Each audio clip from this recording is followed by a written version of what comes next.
Hello everyone, welcome to this section. In this section, we are going to learn about industrial society and social change. Industrial society ఎలా ఉండేది, అలాగే సమాజంలో మార్పు ఎలా వచ్చింది అనేటువంటి అంశాలని మనం ఈ యొక్క సెషన్లో మనం కవర్ చేయడం జరుగుతుంది.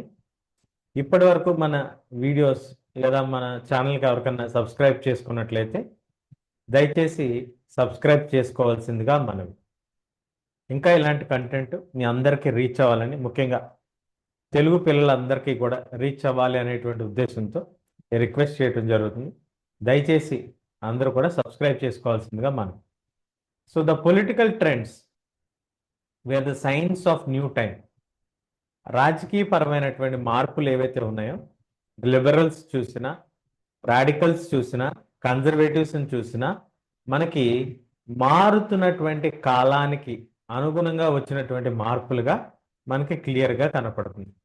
ఎందుకని అని అంటే, ఆ టైంలో సమాజంలో అలాగే ఆర్థిక పరమైనటువంటి మార్పులు మనకు అనేకం రావటం మనం క్లియర్గా గమనించవచ్చు. ఎందుకని ఈ మాట చెప్పాల్సి వస్తుంది అంటే, it was a time when new cities came up. కొత్త కొత్త నగరాలు ఏర్పడటం జరిగింది. And new industrialised regions developed. కొత్త కొత్త ఇండస్ట్రియలైజ్డ్ రీజియన్స్ డెవలప్ అవటం జరిగింది. Railways expanded and industrial revolution occurred. So railways ఏర్పడ్డాయి, కొత్త నగరాలు ఏర్పడ్డాయి, కొత్తగా ఇండస్ట్రియల్ రీజియన్స్ అంటే ఇండస్ట్రీలు ఏర్పాటు చేసేటువంటి ప్రాంతాలు, ఆ ప్రాంతం చుట్టూ జనాభా ఏర్పడటం, జనాల జీవనాలు ఏర్పాటు చేసుకోవటం, ఆ ప్రాంతంలో ఈ యొక్క మనుషుల యొక్క ఆవాసాలని ఏర్పాటు చేసుకోవటం, ఇవన్నీ కూడా మనకి కనిపిస్తూ ఉంటాయి. అందుకే దీన్ని ఇండస్ట్రియల్ రెవల్యూషన్ చేంజ్ టైం అనేటువంటిదిగా మనం చెప్పుకోవచ్చు. అంటే అక్కడ ఇండస్ట్రీస్ని ఏర్పాటు చేయటం వలన ప్రజలందరూ కూడా ఆ పరిసర ప్రాంతాల్లో జీవించడానికి తమ ఉన్నటువంటి గ్రామాలని వదిలి కొత్త ప్రాంతాలకి వలస వెళ్తున్నటువంటి కాలం, ఆ సమయం మనకు అది కనిపిస్తూ ఉంటుంది. Industrialization brought men, women and children to factories. So ఎప్పుడైతే కొత్తగా ఇండస్ట్రీస్ని ఏర్పాటు చేశారో ఆ పద్ధతిని లేదా ఆ ప్రణాళికను మనం ఇండస్ట్రియలైజేషన్ అంటాం. అంటే ఇండస్ట్రీస్ ఏర్పాటయ్యేటువంటి క్రమం. ఆ ఇండస్ట్రీస్ ఏర్పాటైనటువంటి సందర్భంలో కొత్తగా మగవాళ్ళు, ఆడవాళ్ళు, పిల్లల్ని కూడా ఫ్యాక్టరీస్ వద్దకు తీసుకొచ్చింది. ఫ్యాక్టరీస్ దగ్గరకు తీసుకొచ్చింది. ఫ్యాక్టరీ అంటే ఒక ఫ్యాక్టరీ, ఇండస్ట్రీస్ అంటే అనేకమైనటువంటి ఫ్యాక్టరీస్ ఉన్నటువంటి దాన్ని ఇండస్ట్రీ అంటాం. So work hours are often long and wages were poor. ఆ టైంలో వర్కర్స్కి వర్కింగ్ అవర్స్ ఇప్పుడున్నట్టుగా 8 గంటలు 9 గంటలు లేనే లేవు, ఇంకా ఎక్కువగా ఉండేవి. 16 గంటలు అట్లా పనిచేస్తూ ఉండేవాళ్ళు. వాళ్ళకి జీతాలు చాలా తక్కువగా ఉండేవి. మరి ఎందుకు చేస్తున్నారు వాళ్ళు ఇంత తక్కువ జీతానికైనా ఇలా పనిచేయాల్సినటువంటి పరిస్థితి ఎందుకు ఉంది అనేటువంటివి మనం కనుక ఆలోచించినట్లయితే, అప్పుడున్నటువంటి వ్యవసాయం అంత లాభసాటిగా లేకపోవటం, వేరే ప్రత్యామ్నాయ మార్గాలు ఏమీ లేకపోవటం, ప్రధానమైనటువంటి వనరు ఇదిగానే ఉండటం వలన మనకి ఎక్కువ మంది ఎక్కువ గంటలు పని చేయించినప్పటికీ కూడా తక్కువ జీతాలు ఇస్తున్నా పని చేయాల్సినటువంటి తప్పనిసరి పరిస్థితి మనకు కనిపిస్తూ ఉంటుంది. ఎందుకంటే అన్ఎంప్లాయ్మెంట్ వాస్ కామన్. ఆ రోజుల్లో ఉద్యోగం పొందటమే చాలా గొప్ప విషయం. And particularly during the times of లో డిమాండ్ ఫర్ ఇండస్ట్రియల్ గూడ్స్. ఇండస్ట్రీస్లో కూడా ప్రతి సీజన్లో పెట్టుకునేవాళ్ళు కాదు. కొన్ని సీజన్స్లో మాత్రమే ఎక్కువగా పెట్టుకునేవాళ్ళు. కొన్ని సీజన్స్లో తక్కువ మంది వర్కర్స్తోనే పని జరిపించేవాళ్ళు. అంటే ఆ సీజన్స్ని బట్టి పని చేయించుకునేవాళ్ళు అనమాట. ఆ క్రమంలో housing and sanitation were problems since towns were growing rapidly. అప్పుడప్పుడే నగరాలు ఏర్పడుతున్నాయని చెప్పుకున్నాం కదా. మరి ఆ నగరాల్లో ఉండటానికి హౌసెస్, అలాగే డ్రైనేజ్ ప్రాబ్లమ్స్, శానిటేషన్ ప్రాబ్లమ్స్ కూడా ఉన్నాయి. మరి ఈ problems, unemployment problems, long working hours, poor working conditions, housing problem, sanitation problems, వీటన్నిటికీ కూడా ఇటు లిబరల్స్ అటు రాడికల్స్ ఈ సమస్యలకి సొల్యూషన్స్ తీసుకొచ్చేటువంటి ప్రయత్నం వాళ్ళు ప్రారంభించారు. సో దీన్ని మనం సింపుల్గా 3 పాయింట్స్ చెప్పుకోవాలి అని అంటే, ఇండస్ట్రియల్ ఎక్స్పాన్షన్ జరిగింది, ఇండస్ట్రీస్ అనేవి స్టార్ట్ అయినాయి ఆ రీజియన్లో. దాంతో న్యూ సిటీస్, ఎక్కడైతే ఇండస్ట్రీస్ ఏర్పడాయో ఆ ప్రాంతంలో న్యూ సిటీస్, న్యూ రీజియన్స్ రావటం, అలాగే రైల్వేస్ ఎక్స్పాండ్ అవటం, అంటే ట్రాన్స్పోర్ట్ సిస్టమ్ మెరుగుపడటం, కనెక్టివిటీ బాగా పెరగటం మనకు కనిపిస్తుంది. లేబర్ కష్టాలు, labour hardships, industrialisation pulled men, women and children, మగవాళ్ళని, ఆడవాళ్ళని, అలాగే పిల్లల్ని కూడా ఫ్యాక్టరీస్లో పనికి వచ్చేవాళ్ళు. అంటే మీకు ఒక సందేహం రావచ్చు, పిల్లల్ని ఎవరండి ఫ్యాక్టరీస్లో పెట్టుకునే వాళ్ళు? అప్పట్లో ఉన్నటువంటి ఆర్థిక సమస్యల వలన పిల్లలు కూడా పనిచేయాల్సి ఉండేటువంటి పరిస్థితి మనకు కనిపిస్తూ ఉంటుంది. Where they have to work for long hours, 12 గంటల నుంచి 16 గంటలు పనిచేయాలి. అప్పుడు మాత్రమే వాళ్ళకి నిర్ణీతమైనటువంటి జీతం లాంటి వేజ్, రోజువారీ ఇచ్చేటువంటి ఆదాయం వస్తూ ఉండేది. అది కూడా చాలా తక్కువగా ఉండేది అనేటువంటిది మనం క్లియర్గా గమనించుకోవచ్చు. చాలా సందర్భాల్లో ఉద్యోగాలు తీసేయటం, తక్కువ మందిని పెట్టుకోవటం అనేది మనకి ఈ సమయంలో ఎక్కువగా కనిపిస్తూ ఉండేది.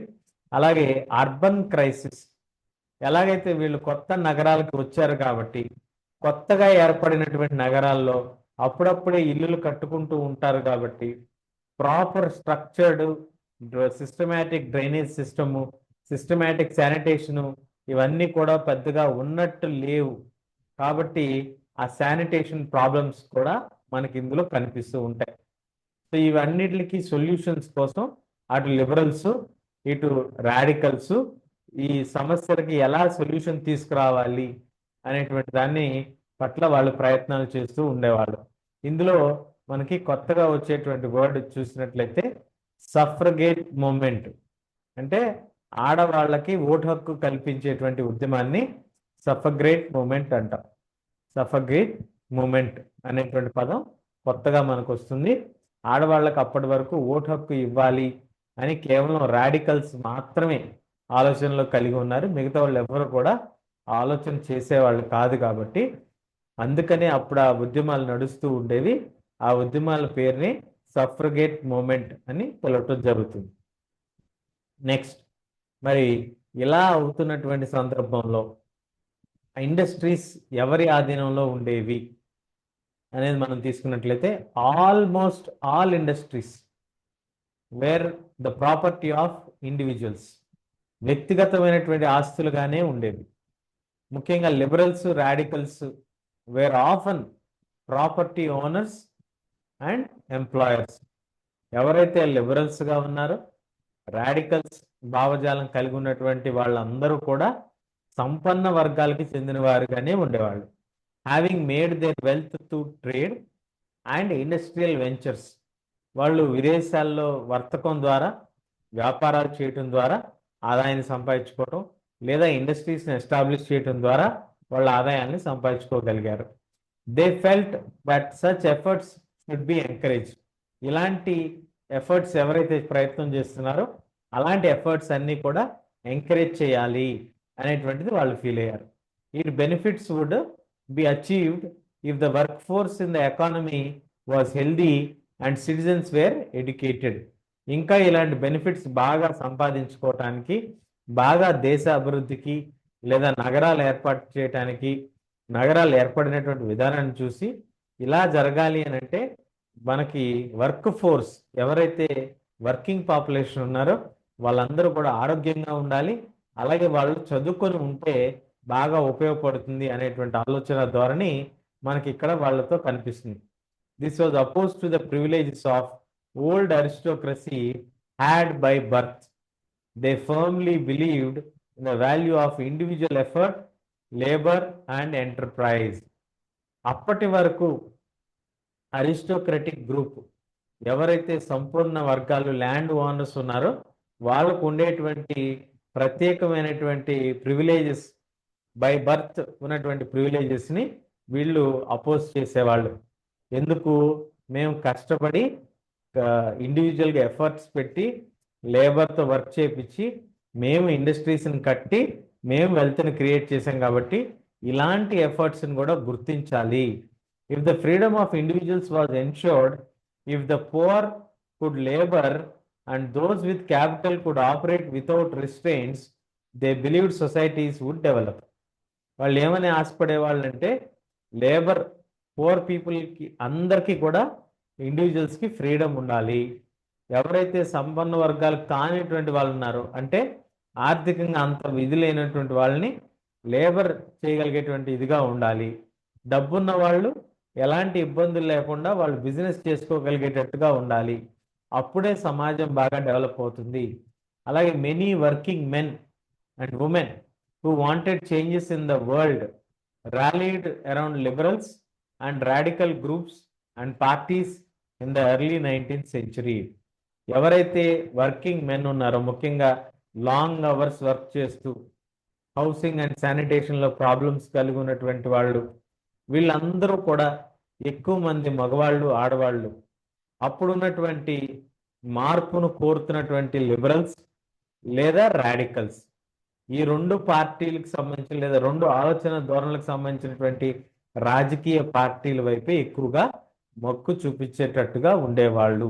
అంటే ఎక్కువగా వీళ్ళు వాళ్ళ యొక్క ఇంట్రెస్ట్ని తెలియజేయటం జరిగేది అనేది మనం ఇక్కడ గమనించవచ్చు. సో ఫస్ట్ థింగ్ మనం చూస్తే capital and efforts. Business men owners themselves, business చేసే వాళ్ళే ఓనర్స్గా ఉన్నారు. వాళ్ళు ఎక్కువ వెల్త్ని క్రియేట్ చేయగలిగారు. సో ఇండివిజువల్ ఎంటర్ప్రైజ్, వ్యక్తిగతంగా వీళ్ళు స్టార్ట్ చేసుకున్నటువంటి businesses primary drivers of social development. అప్పుడున్నటువంటి సమాజం డెవలప్ అవడానికి వ్యక్తిగతంగా వీళ్ళు పెట్టుకున్నటువంటి ఇండస్ట్రీసే ప్రధానమైనటువంటి కారణంగా మనం గమనించవచ్చు.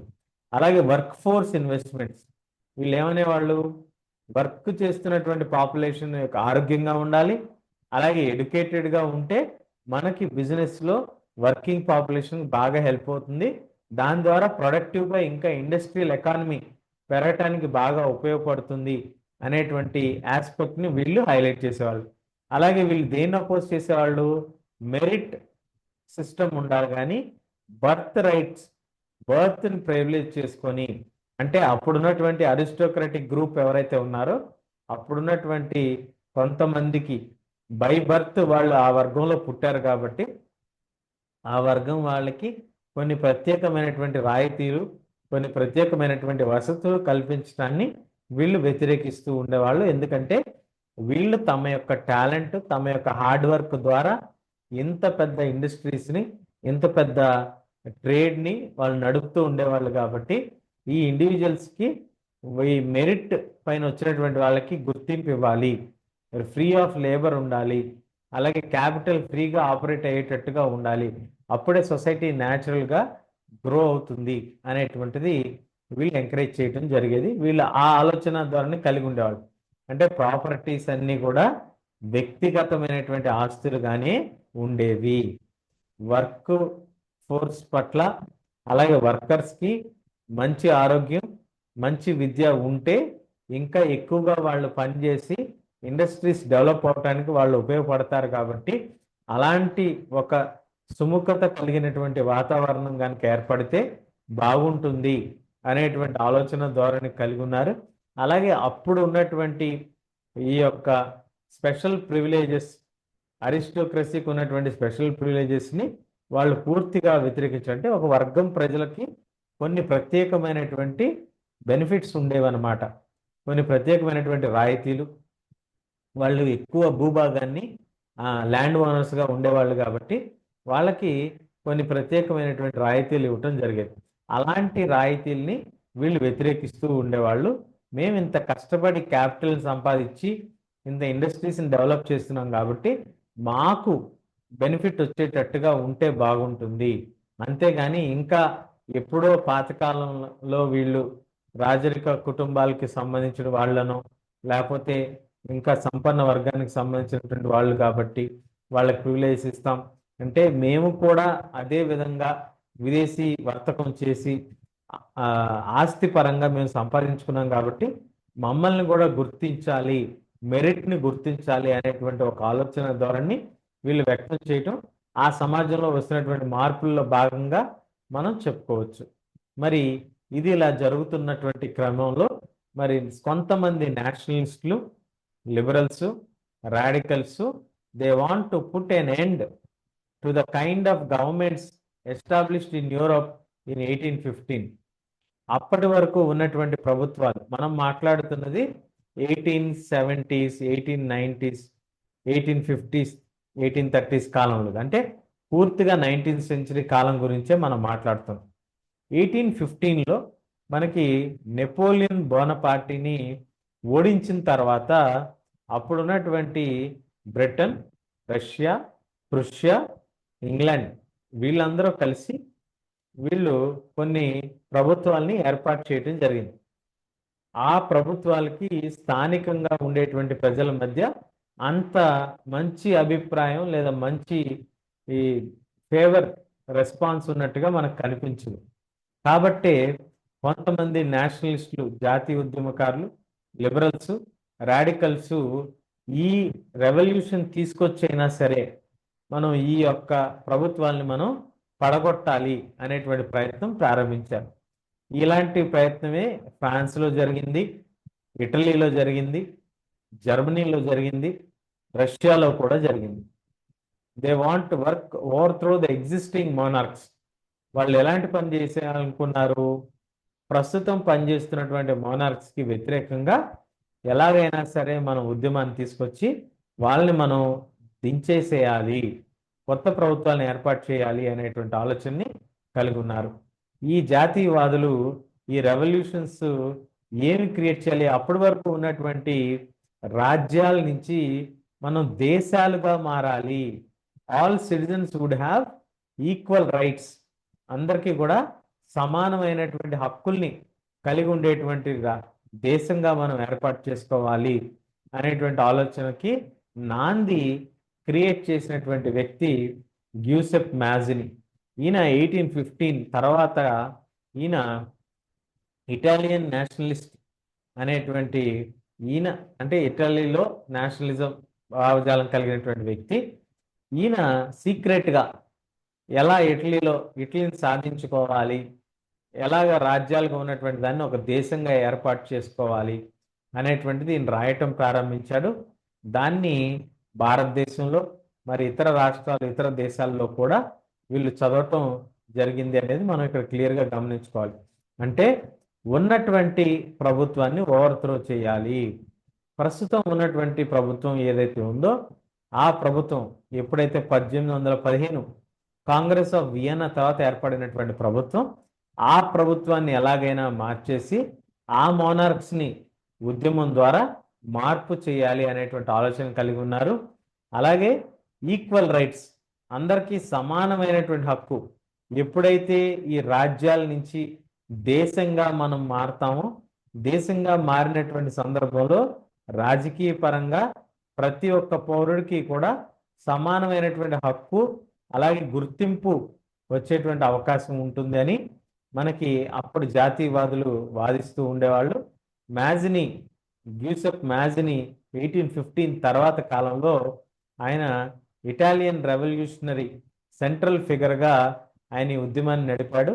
ఆయన సీక్రెట్గా కాన్స్పిరేటరీ ఎడిటోరియల్ వర్క్స్, సీక్రెట్గా ఎడిటోరియల్స్ రాసి ఆ రైటింగ్స్ని ఇటలీలో ఉన్నటువంటి వాళ్ళందరినీ ఐక్యం చేయటానికి ఆయన స్ఫూర్తిదాయకంగా నిలిచాడు. అలాంటివన్నీ కూడా మనకి ప్రపంచవ్యాప్తంగా ఇలాంటి ఉద్యమాలను నడపాలనుకునేటువంటి వాళ్ళకి స్ఫూర్తిగా మనకు కనిపిస్తూ ఉంటాయి. ఇలాంటివన్నీ కూడా ఇండియాలో కూడా ఆయన గురించి చదవటం మనం ఇందులో గమనించుకోవచ్చు. అంటే ఆ సమయంలో సమాజం ఎలా ఉంది, సామాన్యులు ఎలా ఉన్నారు, ఇండస్ట్రియలైజేషన్ ఏర్పడిందా లేదా? ఇండస్ట్రియలైజేషన్ ఏర్పడింది, సామాన్యులందరూ పని చేసుకుంటున్నారు, కానీ ఎక్కువ గంటలు పని చేయాలి, ఆర్థిక ఇబ్బందులు ఉన్నాయి, ఉద్యోగ అసమానతలు ఉన్నాయి, అన్ఎంప్లాయ్మెంట్ ప్రాబ్లం ఉంది, అర్బన్ క్రైసిస్ ఉంది. అలాగే మరి ఉన్నటువంటి ఆర్థికమైనటువంటి వెసులుబాటు కలిగినటువంటి వాళ్ళందరూ ఇండస్ట్రీస్ని కలిగి ఉన్నా కూడా అవేవి ప్రభుత్వాలు ఏర్పాటు చేసినవి కాదు. అప్పట్లో రాజ్యాలు ఉండేవి కాబట్టి రాజ్యాల్లో వ్యక్తులు సంపాదించుకున్నటువంటి ఆస్తులను బట్టే వాళ్ళకి గుర్తింపు ఉండేది అని అంటే లేదు. అంతకుముందు స్థానికంగా ఉండేటువంటి ఆ, ఈ ఒక ల్యాండ్ లార్డ్స్ ఎవరైతే ఉంటారో భూస్వాములు ఎవరైతే ఉంటారో వారికి మాత్రమే గుర్తింపు ఉండేది. ఇలా ఆస్తులు సంపాదించుకున్న ఫ్యాక్టరీస్ పెట్టిన వాళ్ళకి అంత గుర్తింపు ఉండేది కాదు అనేటువంటిది మనకి ఇక్కడ క్లియర్గా అర్థమవుతుంది. అలాగే మరి ఆ సమయంలో ఇలాంటి జాతీయవాదులు, లిబరల్స్, రాడికల్స్ ఆలోచన కలిగినటువంటి వాళ్ళు ఎలాగైనా ఈ రాజరికపు వ్యవస్థని రద్దు చేసి సామాన్యమైనటువంటి ప్రజలు అంటే ప్రజలందరికీ కూడా ఐడెంటిటీ అలాగే రైట్స్ ఉండేటువంటి ఒక ప్రభుత్వాన్ని ఏర్పాటు చేయాలి. ఆ ప్రభుత్వం ద్వారా ఒక దేశాలను ఏర్పాటు చేసుకోవాలి. దేశం, ప్రభుత్వం, వ్యక్తులకి ప్రతి వ్యక్తికి కూడా స్వేచ్ఛ అలాగే గుర్తింపు రావాలి అనేటువంటి ఆలోచనని సీక్రెట్గా తన యొక్క ఎడిటోరియల్స్ ద్వారా ఇటలీలో ముఖ్యంగా ప్రాబల్యం తీసుకొచ్చినటువంటి వ్యక్తి గ్యూసెప్ మాజిని. ఈయన ఇటలీ దేశం కోసం ఆయన రచనలు చేస్తూ ఉండేవాడు. ఆయన రచనలే అన్ని దేశాల్లో కూడా ఇలాంటి ఉద్యమం చేయాలనే ఆలోచన కలిగినటువంటి ఇటలీ నుంచి జర్మనీలో కానీ రష్యాలో కానీ స్ఫూర్తి పొందటం, ఇండియాలో కూడా స్ఫూర్తి పొందటాన్ని మనం ఇక్కడ క్లియర్గా గమనించుకోవచ్చు. These are the key points of industrial society and social change. ఇంకా ఎవరైనా మన ఛానల్ సబ్స్క్రైబ్ చేసుకున్న వాళ్ళు ఉన్నట్లయితే దయచేసి సబ్స్క్రైబ్ చేసుకోవాల్సిందిగా మనవి. Thank you.